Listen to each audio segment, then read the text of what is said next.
வணக்கம் எபிஆர் ஸ்குவாட் எல்லோரும் எப்படிங்க நல்லா இருக்கீங்க நம்புகிறேன். ஸோ இந்த வீடியோவில் பார்த்தீங்கன்னா நம்மளோட செகண்ட் பேட்ச் இருக்காங்கல்ல பசங்க. ஸோ அவங்க வந்துட்டு இருக்காங்க. ஸோ 3ஆம் தேதி நம்ம டிக்கெட் போட்டோம். ஸோ டிக்கெட் போட்டில் இந்த ஈரான் பிரச்சனை இருக்குல்ல, ஈரான் இஸ்ரேல் அமெரிக்காவுக்கு நடுவில் உள்ள பிரச்சனைனால கல்ஃப் கண்ட்ரிஸ் நிறையா அடிபட்டிருக்கு.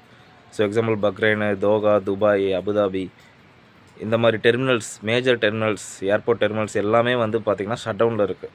ஸோ அப்படிங்கிறப்ப பார்த்திங்கன்னா நம்ம மிடில் ஈஸ்ட்டை தாண்டி தான் நம்ம ரஷ்யாவோ இல்லை யூரோப்புக்கோ நம்ம வர முடியும். ஸோ ஃப்ளைட்ஸ் கண்டிப்பாக இந்த டெர்மினலில் கனெக்ட் ஆகி தான் நம்ம வர மாதிரி இருக்கும். ஸோ பார்த்திங்கன்னா நமக்கு 3ஆம் தேதி போட்ட பசங்களுக்கு பார்த்திங்கன்னா எத்தியாட் ஏர்வேஸில் போட்டோம். ஸோ அவங்களுக்கு ஒரு அந்த எத்தியாட் ஏர்வேஸ் என்ன பண்ணுவாங்க அப்படின்னா இன்னொரு டிக்கெட் ஜென்ரேட் பண்ணி கொடுப்பாங்க. ஏன்னா இது நம்ம ஃபால்ட்டு கிடையாது. அங்கே வார் நடக்கிறனால அத்தனை டிக்கெட்ஸ் புக் ஆகிருக்கு அப்படின்னா அந்த டிக்கெட்ஸை இன்னொரு நாளைக்கு நமக்கு கொடுப்பாங்க. சரிங்களா? அதே மாதிரி பார்த்திங்கன்னா நம்ம 12ஆம் தேதி பார்த்திங்கன்னா ஒரு பேட்ச் வராங்க. ஸோ இப்படி நம்ம எவ்வளவோ இக்கட்டான சூழ்நிலை மீறி நம்ம விசா எடுக்கிறப்ப நம்ம எல்லையும் மீறி நம்ம கை மீறி இந்த மாதிரி வார் பிரச்சனைகள் போகிறனால ஸோ இங்கே நமக்கு டிலே ஆகுது பசங்க உள்ளே வர்றது. அதை நல்லா புரிஞ்சுக்கோங்க. அடுத்தது பார்த்திங்கன்னா பர்மிட் பேட்சஸும் இந்த மந்த்து நீங்கள் உள்ளே வந்துடுவீங்க. ஸோ அதுக்காக அஷூரன்ஸ் நான் தரேன். அடுத்தது பார்த்திங்கன்னா இப்போ ஈரான் இஸ்ரேல் பிரச்சனை நடக்குது ப்ரோ, இங்கே ஏதாவது பிரச்சனையா அப்படின்னா அது அவங்களுக்குள்ளே நடக்கிற கண்ட்ரிஸோட ப்ராப்ளம். ஸோ அதுக்கும் ரஷ்யாவுக்கும் எந்த ப்ராப்ளமும் கிடையாது. ஸோ அதை நீங்கள் மைண்டில் வச்சுக்காதீங்க. சரிங்களா? ஸோ இது எதுக்காக சொல்ல வரேன்னா நமக்கு ஒன்றுனா நம்மளோட இந்தியன் மைண்ட் செட்டு அப்புறம் அங்கேயும் ப்ராப்ளமாக இங்கேயும் ப்ராப்ளமாக நாங்கள் எப்படி வர்றது அப்படின்னா நம்மளாம் இங்கே இப்போ நான் மாஸ்கோவில் தான் இருக்கேன். ஸோ இங்கே எந்த ப்ராப்ளமும் கிடையாது. இவங்களை யாருமே இது பண்ண மாட்டாங்க. ஸோ அதை நல்லா மைண்டில் வச்சுக்கோங்க.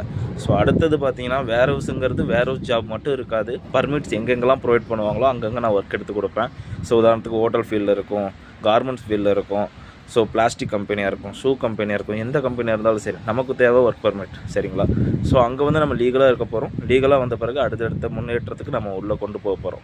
ஸோ நான் இந்த வேலை தான் பார்ப்பேன், அந்த வேலை தான் பார்ப்பேன் அப்படிங்கிற மைண்ட் செட்டுக்கு வராதிங்க. ரஷ்யாவை பொறுத்த வரைக்கும் திரும்பியும் நான் சொல்கிறேன், என் பல வீடியோஸ் நிறையா இதுலேயும் சொல்லியிருக்கிறேன், லாங்குவேஜ் நீங்கள் எந்த அளவுக்கு நீங்கள் கற்றுக்கிறீங்களோ அந்தளவுக்கு நீங்கள் டெவலப் ஆக முடியும்.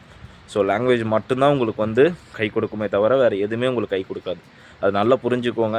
அடுத்தது மாதிரி நான் இண்டிபெண்ட்டாக இருக்கணும்னு நினச்சி பாருங்கள். சரிங்களா? டிபெண்ட்டாக இருக்காதிங்க. இண்டிபெண்ட்டாக நான் வரேன்னா நான் வேலைக்கு போகிறேன். ஸோ அதுக்கு மேலே நான் லாங்குவேஜ் கற்றுக்க போகிறேன். லாங்குவேஜ் கற்றுக்கிட்டு இந்த மாதிரி சிட்டிஸில் எங்கெங்கெல்லாம் வேலை வாய்ப்புகள் இருக்குது, இதை விட அடுத்தடுத்து எப்படி முன்னேறி போகலாம். கடைசி வரைக்கும் அந்த பேக்கிங் ஒர்க்லேயே இருக்கணும் ப்ரோ அப்படின்னு நினைக்காதீங்க. அடுத்தடுத்து முன்னேறி போகணும்னு நினைங்க. அப்போனா மட்டும்தான் உங்களுக்கு ஒரு பிரயோஜனமாக இருக்கும். ஒரு 5 இயர்ஸ் வரீங்களா, இந்த வெளிநாட்டு வாய்ப்புங்கிறது ரஷ்யா மாதிரி ஒரு கண்ட்ரி கிடைக்கிறதுங்கிறது பார்த்திங்கன்னா நல்லா யூஸ் பண்ணிக்கோங்க. அப்போனா மட்டும்தான் உங்களுக்கு அடுத்து ஒரு 5 இயர்ஸ்க்கு அப்புறம் நல்லா நீங்கள் ஒரு எப்படி சொல்கிறது, ஒரு ப்ராஃபிட்டபுளாக இருப்பீங்க, ஒரு ஸ்டேபிள் மேனாக இருப்பீங்க, ஒரு சக்சீடு